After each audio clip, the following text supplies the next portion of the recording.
I didn't get this far by playing it safe. Every single number here is a weapon, and I intend to use them. Let the real game begin now. $700 million. That was the exact amount missing from the Kang Syndicate's liquid assets. Not frozen, not stolen, not lost in a market collapse. Missing. A sum large enough to destabilize every alliance, every smuggling route, every politician on payroll, and every criminal enterprise connected to Seoul's underworld. In less than 48 hours, rumors alone could spark a chain reaction capable of destroying an empire that had taken decades to build. When Kang Min-hyuk opened the encrypted financial dashboard from his penthouse office, he expected to find a technical malfunction. Instead, he found a void. The money was gone. Reallocated through a labyrinth of transactions so sophisticated that even his elite cybercrime division could not trace them in real time. Most men would have panicked. Kang was not most men. He traced the transactions personally. Every movement, every transfer, every shell company, every hidden account. The trail did not lead to a rival syndicate.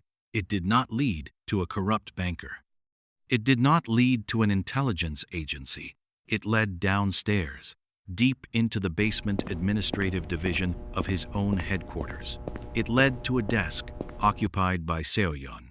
For 3 years, she had existed beneath notice.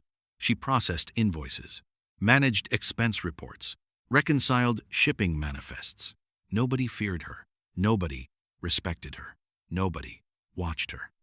Which, Kang realized, was exactly what made her dangerous. He put on his charcoal gray leather gloves, retrieved his custom firearm from the hidden compartment beneath his desk, and walked downstairs alone. He did not call security. He did not alert his executives. He wanted answers. And if the answers disappointed him, he wanted the satisfaction of pulling the trigger himself. When he pushed open the office door, the room was silent except for the rhythmic tapping of keys. Seo-yeon sat facing her monitor, focused, calm, unaware. Or so it appeared. Kang stepped behind her, raised the weapon, and aimed directly at the back of her head. The barrel hovered inches away. 60 seconds passed, an entire minute. Most people would have broken under that pressure. Most people would have cried, begged, frozen. Seo-yeon simply continued typing. Then she pressed enter. A sequence of encrypted windows disappeared from her screen.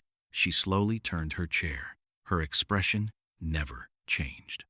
Her eyes settled on Kang's face, not his weapon, not his hands, him. Then she slid a heavy red ledger across the desk. One word was stamped across the cover in black ink. PAID, pull the trigger, she said calmly.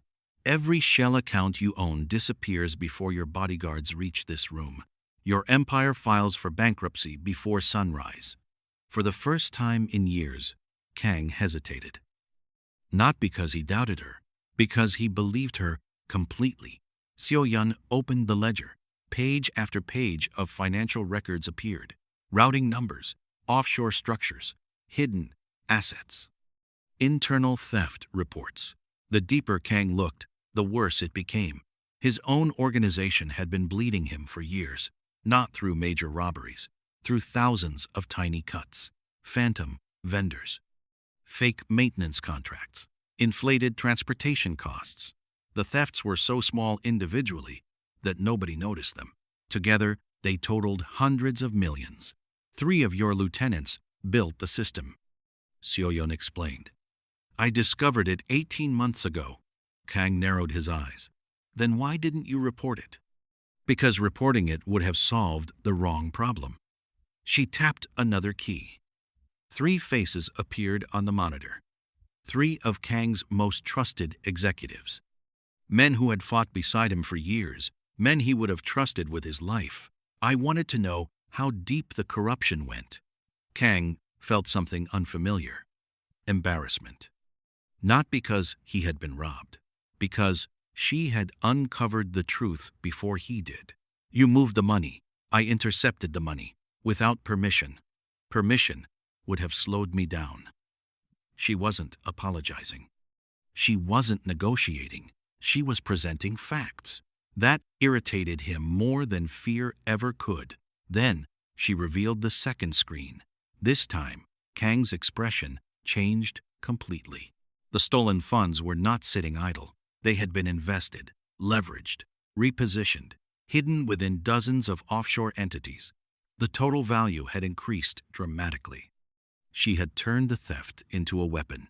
You made money from my stolen money? I made money from their stolen money. Kang stared at her. The distinction mattered more than he wanted to admit. Then Seo-yeon delivered the statement that changed everything. The Beck Syndicate knows you're weak. Kang looked up sharply. Explain. They called an emergency summit. She pulled up a shipping manifest. Tomorrow morning, more files appeared. Intelligence reports, satellite images, financial forecasts.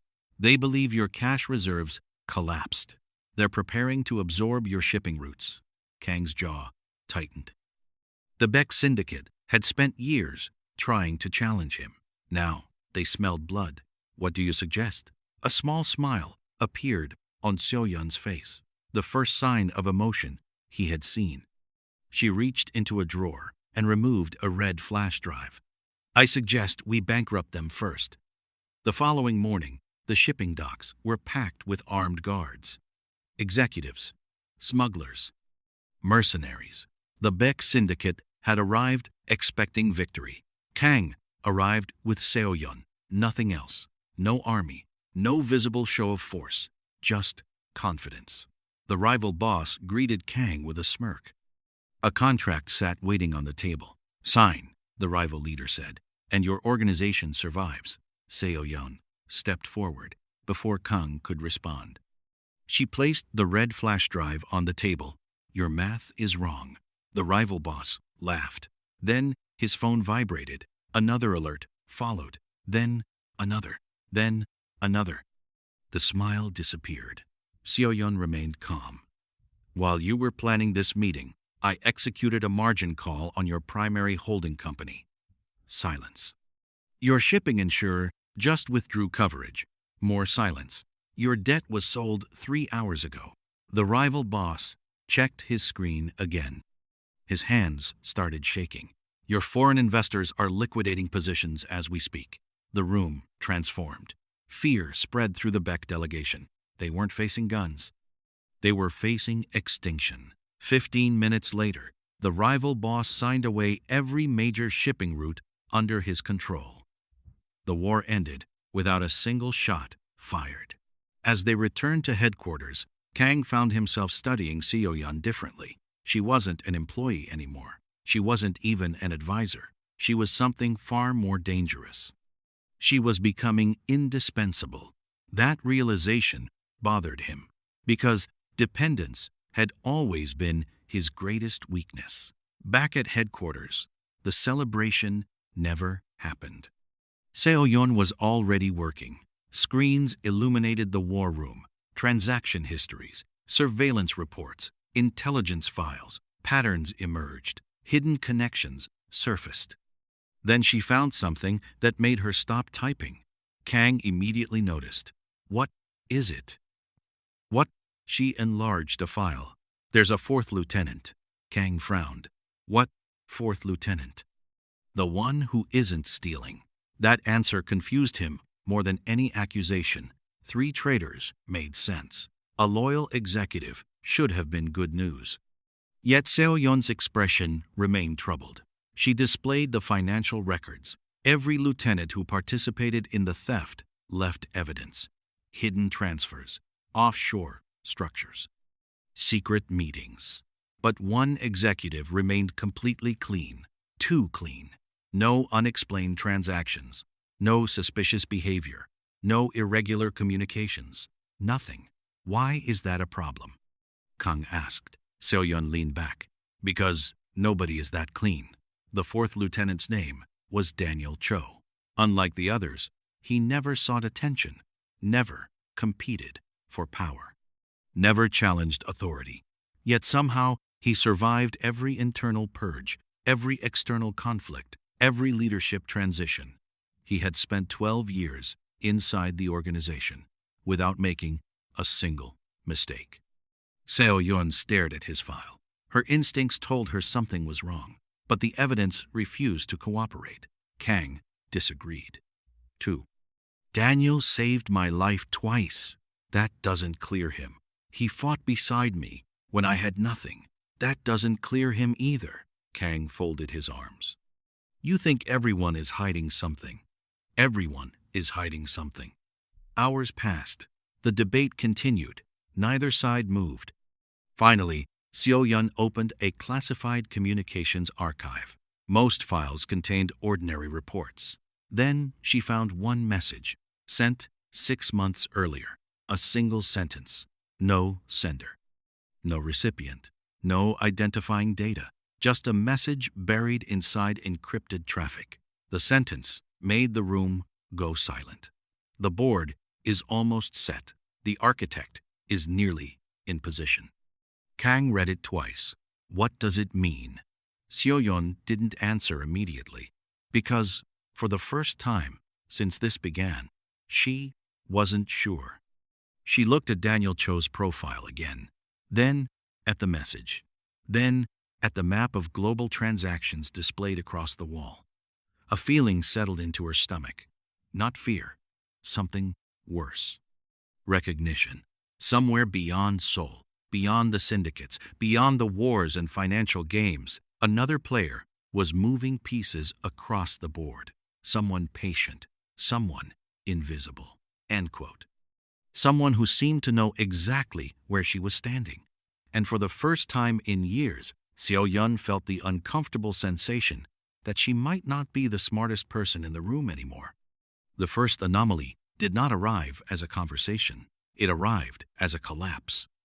Inside the Kang Syndicate's financial system, numbers began disappearing in real time while Seo Yun was still inside the room. Kang watched the main war screen flicker. One offshore account went dark, then another. Then an entire liquidity channel froze mid-transfer, not explained, not reported, just erased. Seo Yun didn't speak. She reached forward, her fingers tightening slightly on the keyboard. Someone is inside our shadow ledger, she said quietly. Kang's voice dropped. You're telling me we're being hacked? No, she replied. I'm telling you, we're being audited. Before anyone could respond, the room's secondary monitors auto-triggered. A transaction pulse detonated across their system. $800 million appeared. No source, no origin, no traceable sender. It just entered their network like it had always belonged there. Daniel stepped closer. That's not a transfer, that's insertion. Seo Yun narrowed her eyes. Or conditioning. Kang turned sharply. Conditioning for what? The answer did not come in words.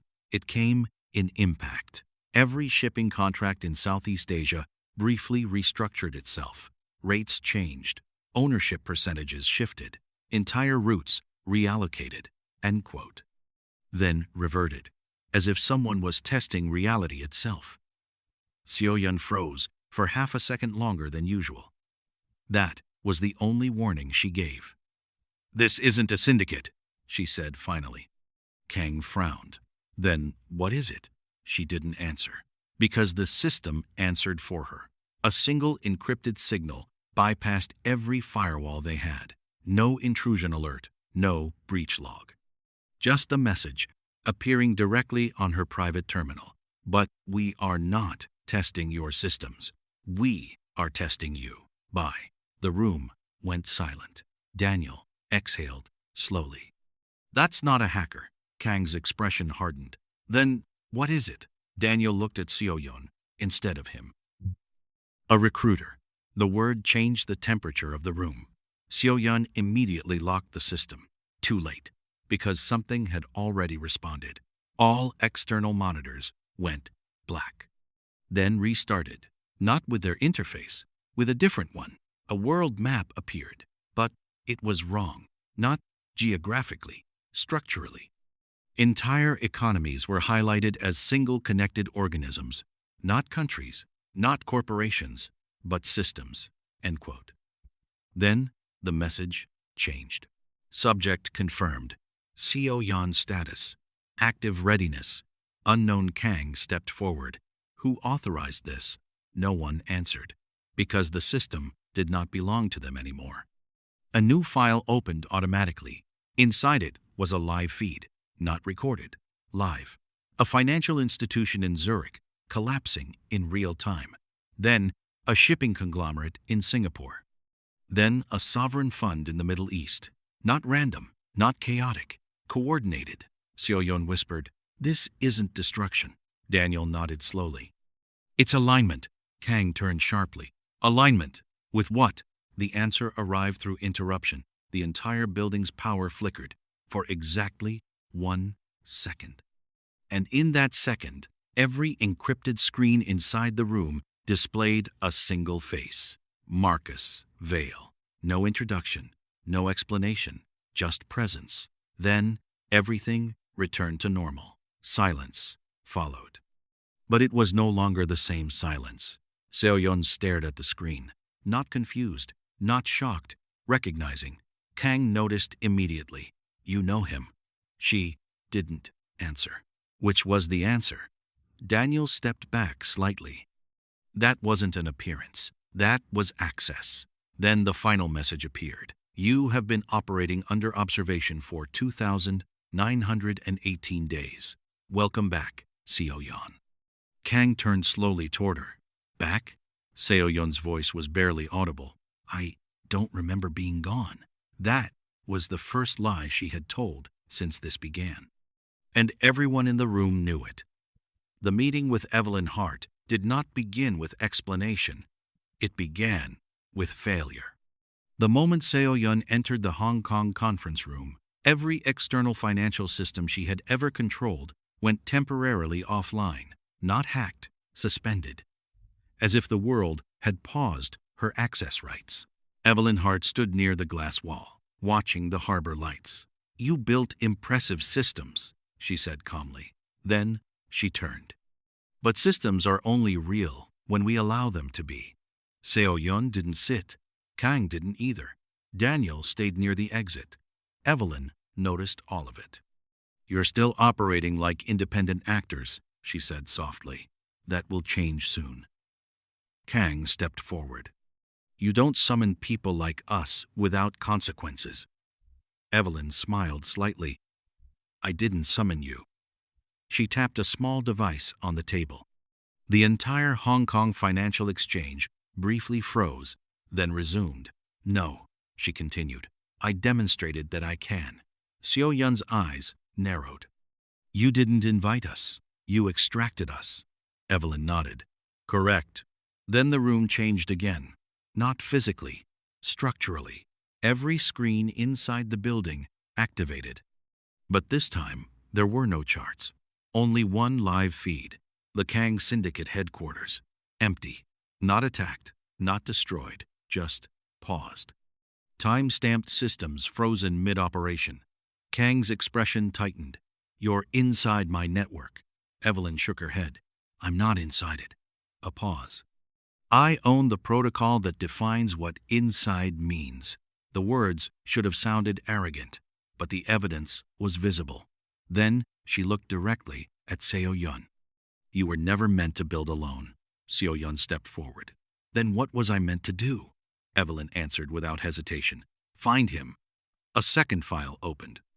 Marcus Vale. This time, not a photograph, a timeline. His influence mapped across global collapses, mergers, wars, elections, not as participant, as catalyst. Kang's voice lowered. "Where is he now?" Evelyn paused, then answered carefully. "He doesn't stay in places. A beat. He stays in outcomes." And then the room systems flickered again. But this time, Evelyn reacted. For the first time. Fast. Too fast. Because something else had responded to Marcus Vale's name being spoken. All screens in the room inverted, and a final message appeared. Evelyn Hart, authority revoked. Access transferred. New priority. Seo-yeon. Kang froze. What just happened? Evelyn didn't answer immediately, because for the first time in her life, she looked uncertain. Then she whispered, "He wasn't supposed to respond yet." And somewhere, far beyond the glass city of Hong Kong, the system controlling all of them quietly acknowledged something none of them wanted to accept. Marcus Vale was not observing anymore. He was returning. Thank you for staying with me all the way to the end. If you've made it this far, then you're not just watching another crime story, you're watching the birth of something much bigger. One thing I've learned from stories like this is that the most dangerous people are rarely the loudest people in the room. Sometimes the person changing the world isn't carrying the biggest weapon. They're carrying the biggest plan. Kang understood power. Seo-yeon understood control. And those are two very different things. But here's what makes this story so fascinating. Everything you've seen so far is only the foundation. Every move that was made, every betrayal that was exposed, every alliance that was formed, all of it sets the stage for what comes next. Because power never stays uncontested. When an empire rises this fast, the entire underworld begins paying attention. New enemies emerge, old enemies adapt, hidden players step out of the shadows. And every decision becomes more dangerous than the last. That's exactly where this story is headed. I won't spoil what's coming in part 2, but I'll say this. If you thought the psychological battles, financial warfare, and strategic mind games were intense in this chapter, you've only scratched the surface. The next chapter changes the rules completely. So if you don't want to miss it, this is the perfect time to subscribe and turn on notifications. That way, the moment part 2 goes live, you'll be among the first to experience the next chapter of Kang and Seo-yeon's rise. And while you're waiting, I'd love to hear your thoughts. Who impressed you the most in this episode? Was it Kang's ruthless leadership, or was Seo-yeon's unmatched intelligence that completely stole the show?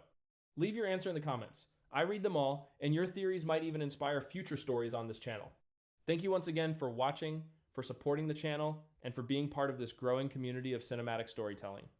Until part 2, stay curious, stay sharp, and remember, the most powerful move is often the one nobody sees coming.